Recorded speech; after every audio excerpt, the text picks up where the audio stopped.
মাশাল্লাহ মাশাল্লাহ, আবারও 500 দিরহাম পেয়ে গেলাম। 500 দিরহাম কোথায় পেয়েছি, আমি কোন মসজিদে গেছিলাম, আমি পেয়েছি, তোমরাও কি পাবা কিনা, এটা নিয়ে আজকের ভিডিও। হ্যালো এভরিওয়ান, আসসালামু আলাইকুম, কেমন আছো? আশা করি তোমরা সবাই ভালো আছো। আজকে আমি ডিউটি শেষ করে আমার ইচ্ছা ছিল আমি আজকে মসজিদে ইফতারি করব। ওই নিয়ত করে ডিউটি শেষ করে তাড়াহুড়া করে আমি রেডি হয়ে গেলাম। এতে 2 ঘন্টা লাগবে, তার জন্য চালো আমি রেডি হয়ে গেলাম।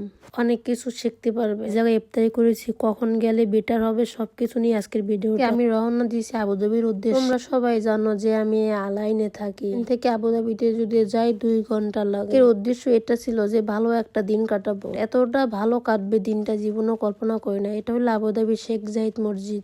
এটা তোমরা কম বেশি সবাই জানো। তোমরা বিশ্বাস করো, আমার লাইফে আমি মসজিদে ইফতারি এমন কন্টিনিউ কখনো করি না। বিশ্বাস করো, মসজিদে ইফতারি করার মতো যে শান্তি, সেটা অন্যরকম। জানো, আজকে আমার ইচ্ছে ছিল আমি ভিতরে যাবো, ভিতরে গিয়ে ইফতারি করবো, কিন্তু দুঃখের বিষয় আমি 2 ঘন্টা আগে গিয়েছিলাম, তারপর আমি ভিতরে গিয়ে ইফতারি করতে পারলাম না। কারণ একটাই বিষয়, প্রচন্ড পরিমাণ মানুষ, প্রচন্ড পরিমাণ এত মানুষ যে মসজিদে হয় আমার ফার্স্ট টাইম আমি চোখে দেখলাম। যদি সেটা আমি ইফতারি করতে না যেতাম তাহলে আমি বুঝতেই পারতাম না যে একটা মসজিদে এত পরিমাণ মানুষ হয়। সুবহানাল্লাহ সুবহানাল্লাহ। কিন্তু বিশ্বাস করো, এত মানুষ, ও জায়গায় কোনো চিল্লা চিল্লি, কোনো ভেজাল কিচ্ছু ছিল না, একদম নীরব ছিল। বিশ্বাস করো, এই জায়গায় যদি তোমরা একবার যাও না, এই জায়গায় যে একটা মানসিক শান্তি পাবা, আমি প্রমিস করতেছি তোমাদের, কোটি টাকা দিয়ে কোনো জায়গায় এরকম শান্তি পাবা না। এখানে না একটা জিনিস আমার খুব ভালো লাগছে, বিশেষ করো কোনো মানুষ চিল্লাচিল্লি করতেছে না, কোনো ঝাপাঝাপি করতেছে না, এই কোনো যার মতো আসছে তার মতন বৈশা খাবার খেয়ে আবার চলে যাচ্ছে। দৃশ্যটা দেখার মতো যে শান্তি, কি বলবো তোমাদেরকে। আমার এইসব ভিডিও দেখে না কিছু পাবলিক না কমেন্ট করে আমি মসজিদে শুধু যাই, খানা খাইতে যাই, আসা এভরিথিং, এসে আরো বাজে বাজে কমেন্ট করে। তোমাদের উদ্দেশ্যে একটা কথা বলি, আল্লাহ পাক বলছে যে রমজান মাসে বলে শয়তান আটকাই রাখে।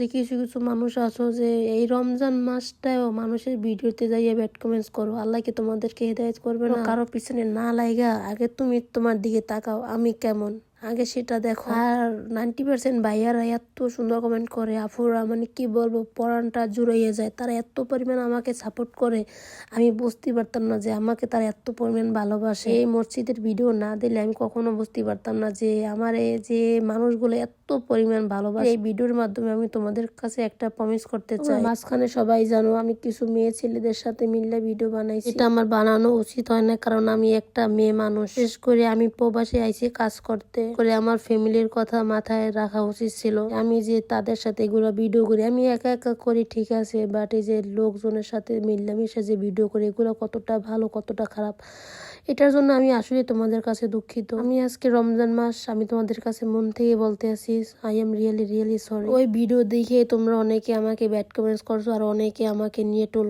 করছো। আমি এই ভিডিওর মাধ্যমে তাদের কাছে আমি মাপ চাচ্ছি যে নেক্সট টাইম আমি এরকম কোনো ভিডিও বানাবো না, কোনো ছেলে মেয়েদের একসাথে মিলে আমি ভিডিও বানাবো না। আর আমি যতটা পারি আমার মতো করে চলার চেষ্টা করবো, তোমরা আমার ভুলগুলো ক্ষমা করে দেবে। আমার এই ভিডিওটা তোমরা কে কোন জায়গা থেকে দেখতেছো একটু কমেন্ট করে জানাবে। বাট দেখো কত মানুষ মাশাল্লাহ বলতে ভুলে যাবে না, প্লিজ প্লিজ প্লিজ সবাই মাশাল্লাহ বলবো, মাশাল্লাহ বলবো, কারণ এত পরিমাণ মানুষ, মানে চোখে দেখাটা বড়ই টাফ। করে এত মানুষজন, ভিতরে কোনো চিল্লা চিল্লি কিচ্ছু নয়, সবাই নীরবে যার মতো সে চলে যাচ্ছে। ভিডিওটা কেমন হচ্ছে একটু কমেন্ট করে জানাবে। থ্যাংক ইউ, আল্লাহ হাফেজ।